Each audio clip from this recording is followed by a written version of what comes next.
আমরা বাংলাদেশের স্বাধীনতার সময় যখন লড়াই করি তার আগে সেই সময় আমাদের নেতা অনেকেই ছিলেন, অত্যন্ত অত্যন্ত বড় বড় নেতা। মৌলানা আব্দুল হামিদ খান ভাসানী, হোসেন শহীদ সরওয়ার্দী, শেখ মুজিবুর রহমান, আমাদের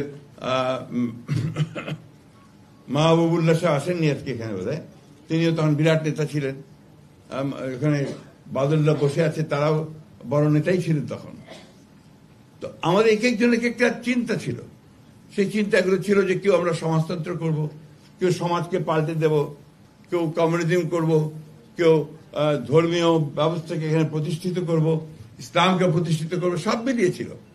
তারপরে যুদ্ধ শুরু হয়েছে, তখনকে আমরা সবাই এক হয়েছি, এক হয়ে সে লড়াইটা লড়েছি। আজকে 24-এও সে একই ঘটনা ঘটেছে।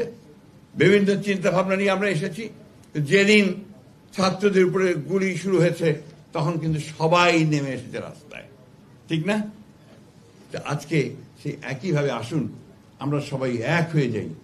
আমরা সমস্যা আছে, সমস্যার সমাধান হবে। ইতিমধ্যে অনেক দূরে গিয়েছে। আমি প্রফেসর ইউনূস সাহেবকে ধন্যবাদ জানাতে চাই যে তিনি দায়িত্ব নিয়েছেন। আমার